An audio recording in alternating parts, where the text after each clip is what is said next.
Lexin, why are you making such a long video about standees when they're literally just plastic JPEGs? Well, on this channel, we like to overanalyze and overcomplicate everything. If that's also what you enjoy, welcome. My name is Lexin. Today, we're gonna be talking about standees. Because I just made them for the first time last month, I have learned some things. And also Vograce is paying me to make this video, so keep watching if you want to learn more about Vograce. And also keep watching if you want to learn how to make standees. If you're not here to learn about Vograce or learn how to make standees, you can keep watching and I won't judge you. Part 1.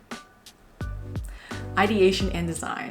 Think about your idea. Why does it have to be a standee? This is the #1 question you have to ask yourself. Why is it a standee and not a charm, not a print, and not anything else? If you can't answer that, it probably shouldn't be a standee. Design something specifically for that form. Maybe what you want to make is going to be too big for a charm. Maybe you want to do something innovative with the base or how the different layers are stacking on each other. This Omniscient Reader standee, it's 3 pieces.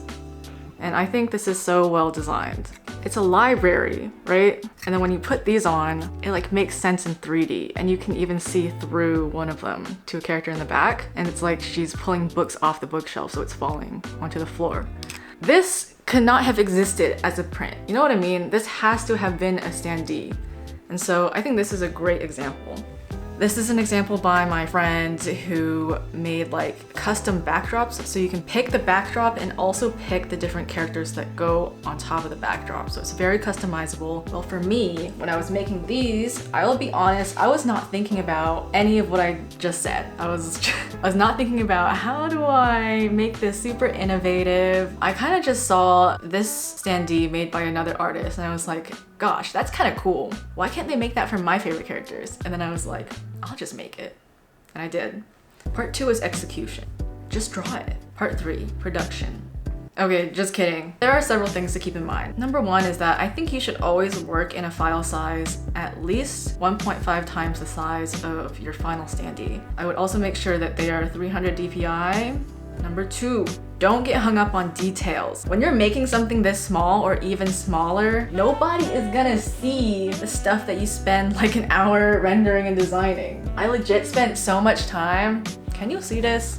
I spent so much time on these little details. I'm like, yeah, I'm gonna put references to every character, everything that happens in the book. And when it gets printed, guess what? You can't see that. You can barely see it. Maybe if you look at it this close. But the printer can't even like print that amount of details, so like don't bother. #3, make sure that the elements of your design are fully transparent with a very clear silhouette and no artifacts anywhere. You can kind of check this by like command clicking on the layer. Usually, I think this works on Photoshop and Clip Studio Paint. I don't really know how this works on Procreate, but like just make sure that there's no artifacts anywhere. Lastly, if you have somewhat of a more complicated base design, as in you have like a lot of charms on one base, you're gonna wanna mark where the circles and the holes are gonna go. If you don't know where the holes are gonna go, you can try like printing a life-size version of your guys and like just placing them in 3D. I didn't have a printer, so what I did was like I zoomed in on my computer until they were like the size I wanted them to be in real life. I took a piece of paper and I traced the different pieces and I kind of like placed them on the bases and marked where the holes were, where they would like overlap in a pleasing way and not in like a way that would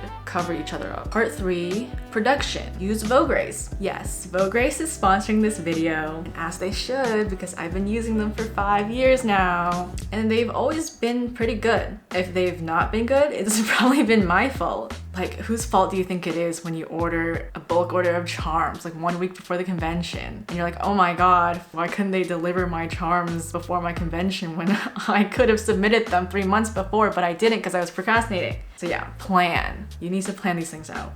So how does using Vograce really work? I recommend having a single file for each separate piece cropped down to the right proportions. And then you take all these individual pieces and you put them in a zip folder. And in the zip folder, I also included like reference images for what I wanted these to look like in the end so that my representative could like reference them for placing the holes. You're gonna need to convert whatever unit you're using on your canvas to millimeters. And on their website, for each charm, you're just gonna need to enter the height and width in millimeters of each individual charm.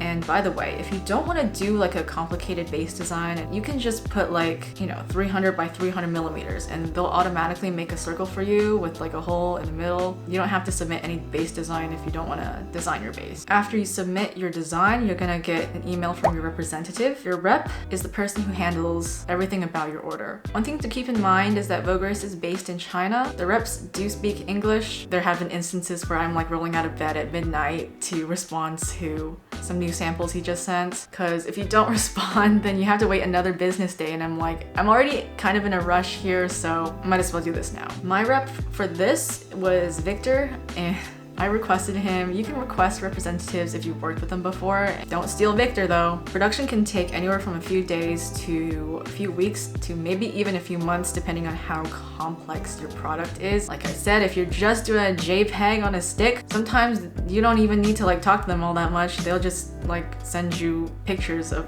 the product and they're like, does this look good? And you're like, yeah, it looks good. And they just send it to you. But for me, it was not the case. Since I have 3 and they're kind of overlapping, I had to do a lot of back and forth about like, I want to shift the whole of this one like a few millimeters to the right, please. And then he'll print it and it'll take like 2 days. I'll look at it again and I'll be like, oh, I think the colors are a little off. And then he'll print it again and it'll take another few days. And we just went back and forth like that for like a few weeks. At some point, I'm just like, oh, whatever. I think it's fine. Just send it to me. Yeah, it turned out fine. I think it would have been fine no matter what, but I was just being really picky. The minimum order quantity is 3, so you have to order at least 3 of these in order to get it made. How long does shipping take? Vograce has this like little program thing on the website where you can like check, input your country, input what product you're ordering, and then it'll tell you how long it's going to take to produce and ship to you. They always have a really fast shipping option. That is for those of us who make rush orders and don't plan accordingly. Part 4, marketing and selling. What exactly is the best way to market and sell these if you want to make that cash? Well, conventions and shops, right? Not sure how else you would do it. If you go to conventions, make sure to display these at like eye level, or else people are just not gonna see them because they're walking by too fast. Online shops like Etsy or Big Cartel or Shopify or whatever are also good options. If you don't have a big following, use Etsy, and also take good photos, natural lighting, do some set design if you want to. I just like to do it for these because they had a theme, like streetwear, kind of like we're going out, we're going to a cafe, we're gonna go read books. As for how do you price these, that's kind of a tricky question that nobody really wants to answer. And the way that artists advise other artists to price things is gonna be very different from how you feel as a consumer. Right, so I'm checking Artist Alley International Discord for you right now. I see some people in the Discord saying that these should go for like $20, $25. What do you guys think about that? I think it's a little much. I don't remember how much I paid for this, but like I wouldn't feel comfortable charging $25 for this. Chelsea charged $25 for her 6-inch standees. I think that's more fair, maybe even undercharging. I personally charged $45 for these. I was originally thinking about $55 to $60. I know what it feels like to be a consumer walking through some sort of art market. Everything is like extremely expensive and you're like, yeah, I know these artists work so hard to make these, but like, do you even want to sell any? That's kind of how I feel. So I like to price things where it like makes sense for both me and you. You need to consider the unit price of everything. So these cost around $8.5 each to make, which is pretty expensive considering that prints cost like maybe less than $1 to make and you sell them for $20. That's like a 20 times profit. Another thing that factored into this decision is that Chelsea also made standees that are this size, but there was only 1 charm on them. So technically it should have cost less to produce, but it cost just about the same because I ordered 200 of these and she ordered 50 of hers. And on Vograce, the more you order, the less it costs per unit. I wouldn't advise ordering 200 though. That was kind of like a nightmare. And I don't know when I'm gonna sell out. So if you're seeing this video, I probably still have them. So you can just go buy them, please. Please, I'm begging you. She priced her standees at 25 and I'm like, okay, she's selling her 8.5 unit price standees for 25. That's like a 3 times price. I would feel kind of bad putting mine at like 60 because it's like 2 to 3 times as much, but it costs the same to produce. So I'm like, yeah, I think about 45 makes sense. 45 feels good. When these get shipped to me, they come already in bubble wrap, so that's pretty nice. I have these left over, these rigid mailers, so I think I'm just gonna put these in here.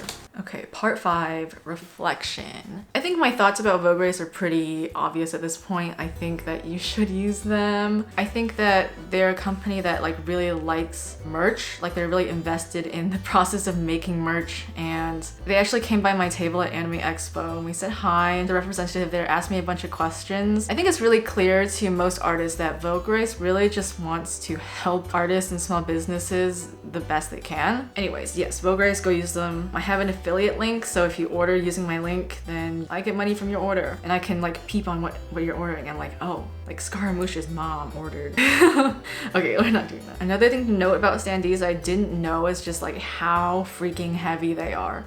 They are so heavy. I had like a crisis. I was like, oh my god, I made a mistake. I can't sell all of these. Next time when I make these, I definitely want to get more innovative. Like in the end, these are kind of just JPEG standing. I would like to make something a little bit more designed, like overall. I would also like to spend less time on the details because that was a huge time waster if I'm being honest. Anyways, if there's any questions I didn't answer, you can just leave them in the comments and I'll answer them. I'm also hosting a giveaway. I think with Vograce, you can check my Instagram or Twitter for more information on that.